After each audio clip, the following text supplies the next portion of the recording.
Okay, I should start the interview by saying thank you so much for both finding time to sit down and chat with me. Megan, I think we should start right at the very beginning. So, how did your love of theatre begin? Oh gosh, that's a okay. Um, this is an answer that I don't remember, but it's if you ask my family, this is the answer Hmm. they would give you. They took me to see a touring production of The Sound of Music I'm from Kansas City in the States. I was probably about three. And you know the part where it's the thunderstorm and all the kids run into Maria's room and then she sings to make them feel better. My mom looked down and I wasn't next to her, and I'm running down the aisle to go play with the kids. So that's, I think, the story that my family would give. But like, I've always been, in dance classes and school musicals and that. So honestly, it's longer than I can remember. So, Jessamy, where did your love begin? Wow, that's a really difficult question. I think, yeah, I was very lucky that my parents took me to the theatre a lot when I was younger as well. So it probably started there. I do remember I grew up near Cambridge and they have the Cambridge Shakespeare Festival every Mhm. year. And I started going to that when I was, I think, eight the first time I went. And yes, I very much fell in love with Shakespeare and the way it's performed in the College Gardens is so beautiful. So I always had this dream to kind of perform with the Cambridge Shakespeare Festival, which is still an unrealized dream so far. But I have done a lot of Shakespeare, so Hmm. So, from sort of performing other people's shows, then, how did you get into directing your own shows? How did that sort of journey start for you? Uh, Basically, it started when we formed the company. I'd never directed before, and we kind of four of us got together, decided we were going to form our own all-female Shakespeare company, and yeah, I sort of ended up directing the first show, and so far have directed every show since. Although Megan Mhm. is going to be directing our next one. Fantastic. And so, Megan, where did your love of choreography begin? How did you sort of get into the more dance elements of musical theatre? Yeah, I don't know that I would say I have a love of choreography, as in if you put me in a room of proper musical theater people, I would not be the most qualified one to be a choreographer. But I do love dance, I love physical theater, and like theater that is not necessarily in a physical theater category, but is physically expressive. Hmm. And I have quite a movement heavy background. Did some like fight, violence design stuff for a while. So I think again, as it was sort of like we're looking at our strengths as we're Hmm. founding the company. Jessamy has such skill with like storytelling and like the visual elements of like how do you plot a scene that makes sense for the story and makes sense for the audience and sightlines and all that. And I was like, well, I have this dance background. I'll sort that. Fights as well. Like the movement stuff sort of like set in my zone. I would also say that Megan is extremely good at choreographing for non-dancers. Most of our actors are kind of Yeah. actor singers, but not primarily dancers. Megan manages to come up with these like wonderful dances that are sort of simple enough for everyone to pick up, but still incredibly effective. Mm. And obviously, Megan, I know Jasmine talked about where her love of Shakespeare began, but where did yours start? How did you sort of first fall in love with the Bard? I don't really know that I can remember. I know that I read Romeo and Juliet independently. Like I didn't have to read it for school. And then I think I had to read Midsummer Night's Dream for school. And then I don't remember being like, oh, at the time. But then by the next few years, we did a Midsummer Night's Dream at my school. And then I was really into it. And then I think it never really stopped from there. Mm. Um, in uni, my undergrad I went to uni in Chicago in the States, and they came out with a Shakespeare minor, and I was like, I'm there. This is my whole thing. If you had a Shakespeare major, I would do it. Obviously, he understatement of the year, but he was sort of revolutionary in sort of theatre. Um, Mm. but obviously, from your both your love of the Bard and the shows that he's created. So, Jasmine, why did you start the company alongside Megan? Where did that idea come from? So there are actually four of us that started the company. Okay. So there's also another Megan, Megan Louise Taylor, and someone called Marianne, and we all worked together on a separate production with another company, Mm. and that's when we all met. And it was a sort of kind of male-dominated company. Mhm. We were the only four women involved, and so we sort of gravitated towards one another and we were sitting around one day talking about our dream Shakespeare roles, and my dream Shakespeare roles have always been the more sort of traditionally male roles. So, Hmm. like Richard II is one of my dream roles, and Yeah. Brutus and Julius Caesar, and that sort of thing. And from there, we sort of had the idea that what if we just started our own Hmm. all-female company, and then we can play all the roles. So that's kind of how it came about. Oh, fantastic. So what drew you to As You Like It then, Jessamy? What about this story made you go, right, this is our next project? Well, actually, it was Megan really Oh. because Megan is playing Rosalind in As You Like Hmm. It, and that's one of her dream roles. Hmm. And so we were looking for our other show this summer is Macbeth. We were looking for something that would be a contrast to that, something that'd be really fun and Hmm. um, it's just a comedy that would just be sort of joyful. Hmm. And As You Like It just seemed like a great option. Fantastic. Obviously, we were talking off camera about how I'm an English teacher, so Shakespeare is one of my you know, true and loves. And obviously, many people won't realize that obviously when Shakespeare was creating his shows, women weren't allowed to be a part of the productions. So, and your production is doing an all-female cast. So, Yeah. Megan, does this sort of gender I don't know how you describe it, the sort of flipping of the rules, does it change the way you approach the show? I think I think me, no, because Mm, I'm both of the characters that I'm playing are women. mm, I think maybe for the other company members who are playing men, possibly. But also then we have the sort of dual thing of I think I probably play a more heightened caricature version of masculinity than any of the women who are actually playing men, because mm. Rosalind is disguised as a man, therefore her being a man is in itself a performance, so then it's two layers of performance.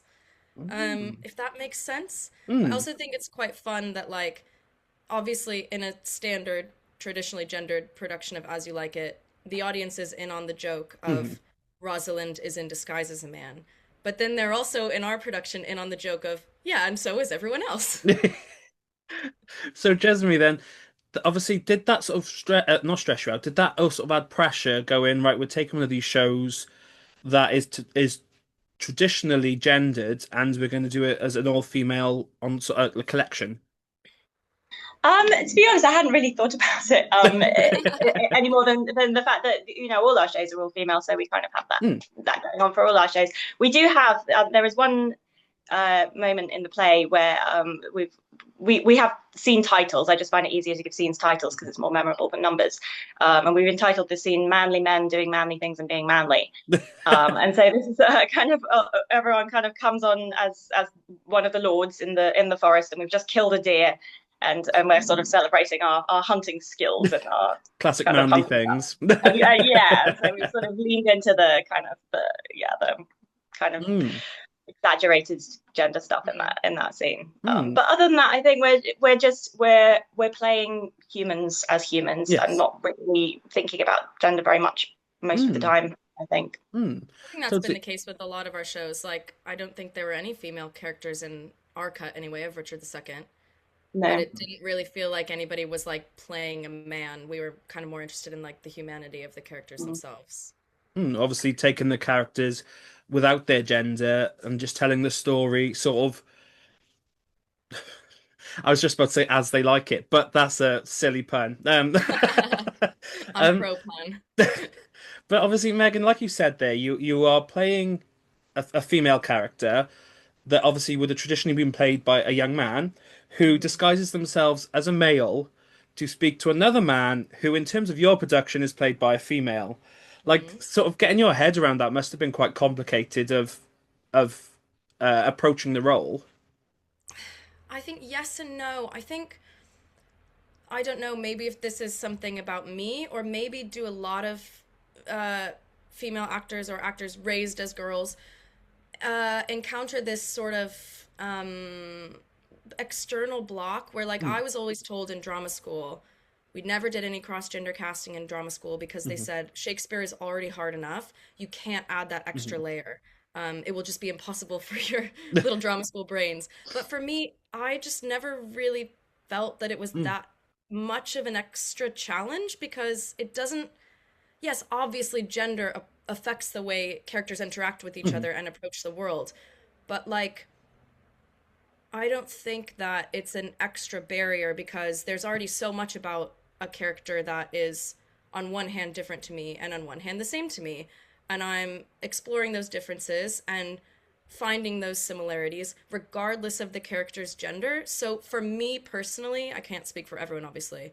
I have actually never found that Mm. weird or an extra challenge. To me, anytime I've played a male character, or like you could argue Puck, like a sort of genderless or gender fluid character, um, it's just another thing about them that I need to learn. It's not really like, oh, it's so hard. I don't know. Is that an answer? Yeah, totally, totally. And obviously, as I said, big, big Shakespeare nerd, but obviously there was sort of speculations around Shakespeare's sexuality, and that sort of queer underlining of the show makes it Hmm. really exciting because obviously he never explicitly said, I just like women or just like men. And in your story, the romance is between obviously the male and female characters, but they are both played by female performers. So again, it's Yes, kind of like that little sprinkling underneath. and Rosalind chooses the name Ganymede for herself when she's disguised as a man. Ganymede being the young male lover of Zeus, which obviously Shakespeare would have known because he had a Hmm. classical education. I could talk about this all day. But obviously, going from sort of the concept of it and the building of the show, obviously, Megan, you are the choreographer of the show. So how do you go about approaching choreography into a show that doesn't isn't known for, big dance numbers and sort of things like that? How do you go about building choreography for such a show? Um, it's very. I don't think anyone should expect like big dance numbers. Hmm. Every dance moment it serves a purpose for the story. So as Jessamy said, we have this manly men number, which I guess the purpose is a bit of comedy and to show, yeah, to highlight Hmm. that performativeness of gender that we're playing with. There's moments where we use song and dance to build a world. So when the characters leave court and go into the forest, we build that. And I don't know, is this a spoiler, Jessamy? Can I say the inspiration for that? Go for it. So Jessamy's vision was a Morris dance. Hmm. So tying into like the roles of like humanity and folk culture and our connection to nature. And Morris dance seems like a great way to do that. So then I watched Morris dances and said, how can we do this and also build the world of the forest within that? And then the other main dance is like we need to show we're a cast of six, and I think there's I don't know how many couples. There's more than six lovers that end up in couples by the end. So we needed a dance to show everybody's happily ever after moment. So it really comes from story and builds from there. And obviously, Jasmine, then, as well as being a performer in the show, you are directing. So what Yeah. is it like sort of starring in and directing a show at the same time? What's that experience been like for you? Yeah, it's tricky. It's it's a lot of juggling. And yeah, trying to wear two hats at once. We had our first sort of full run yesterday, and I was kind of running off stage to whenever I wasn't on stage to try and watch and like take notes, and then whenever I was back on, I would sort of run back on again. And it's Oh. yeah, it's takes a lot of um yeah, multitasking, I would say. Hmm. And obviously, were there moments where you went, going into it, this is what I want it to look like, and then being on stage going, actually, this doesn't quite work, or, mid-performance, I could do this a different way that would be more suitable and fit the scene more? Yeah, I mean, once we're actually performing, I kind of have to let go of the director side of things. Yeah. Once the show is up, I'm like, it is what it is, and I trust the actors to kind of do their job and make it a great show. While we're still in rehearsals, yeah, that happens all the time. And I'm always, not even when I'm on stage, just in my life, like all the time, whenever I'm doing, brushing my teeth, walking down the road, I'm constantly like thinking of things to try. Hmm. Yeah. So sticking with you then, Jasmine, obviously, again, Shakespeare nerd here. So there's big debates about whether Shakespeare is important nowadays, obviously written hundreds and hundreds of years ago. So why do you think the story as you like it is so important, and why does it need to be shared now? Why is the right moment today? Well, not today, but Yeah. Well, I suppose the broader question of why Shakespeare is important is because Shakespeare has sort of managed to capture something about what it Mhm, means to be human in a way that I don't think anybody else ever really has. mhm, In quite the exact same way. I think this particular production, I've my kind of vision for this is that it's about the right to express ourselves, the right to Hmm. create, the right to be creative. I've made Duke Frederick quite his rule of the court is quite oppressive, and Hmm. he has banned music and singing and love and poetry and anything that feels a bit too messy and a bit too human. Hmm. And the only sort of entertainment that is allowed is fighting because it has sort of strict rules and it's Hmm. it's sort of masculine. Whereas in the forest, we've got a real contrast to that, and we've got human beings doing what humans do, and there's nature, and there's kind of connection with nature, and there's singing and dancing, and people falling in love at the drop of a hat, Hmm. and um, it is messy. The plot of As You Like It is almost non-existent. It's very messy. Hmm. Um, and I think that's part of the charm of it. That's part of what makes it work because it feels organic in a way. Hmm. It feels like it's just grown up in the forest. Hmm. I obviously I So don't. yeah, I Oh, suppose when coming back to sort of why it's important, I think it is important to be able to have that right to hmm. create and to create things that aren't necessarily perfect, to Hmm. create things that are messy and human. Hmm. Obviously, going back to my earlier comments of sort of the queerness, obviously, not to get too political, but there are lots of rules and legislations that are being introduced, policing the way people can create or what they can create. And obviously, having a show that celebrates all the sort of different ways people can express themselves and be creative, obviously, is really important right now in particular. Yes, and also I think we're competing against technology as well. We're Hmm. competing against, AI, which is not creative at all. Hmm. It takes takes other people's creations, takes humans, not other people. It's not a person. It takes human creation Hmm. and regenerates it in different ways, but it's not creating at all. And we're sort of measuring our own efforts against something Hmm. that isn't a kind of living, breathing, embodied being. And I think it's important to sort of come back to our humanity. Totally. And I know obviously we talked about it there, but Megan, why is Shakespeare important for you? Why do you think now is the right time for this show to be on the stage? Ooh, Shakespeare or As You Like It. Okay. Either or. Um, I think that it's very important for people to hear kinds of stories that they themselves individually are not necessarily reflected in, but that they can relate to Mhm. the wider understanding of humanity. And I think Shakespeare is so brilliant at understanding innate parts of being human Mhm. that cross all different kinds of people. My day job is in dubbing, so my work is in like making art that crosses Mm. cultural and linguistic barriers. So this is like my whole life is I think really the only way that you can sort of solve the big problems is understanding that fundamentally everybody has the same stuff going on Mhm. and we all need to be able to listen and relate to each other a bit more.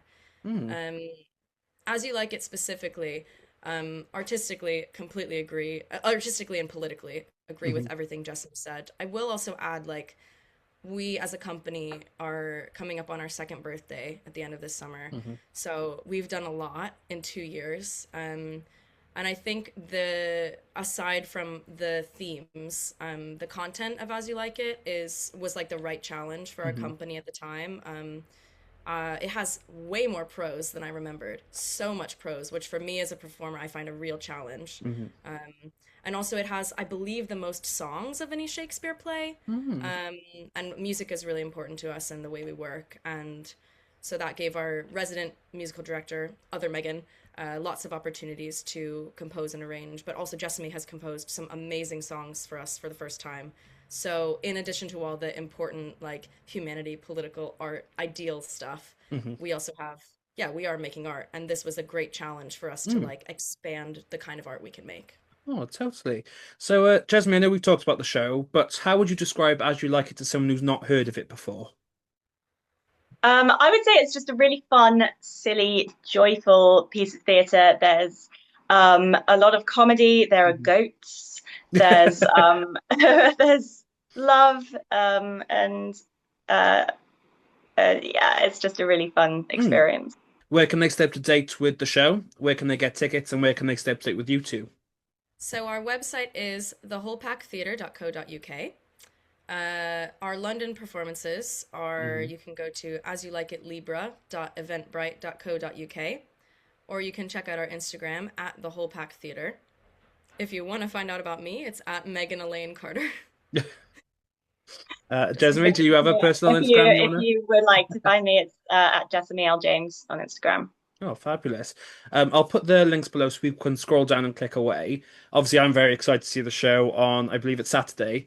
So Yes. I look forward to seeing it, which is fantastic.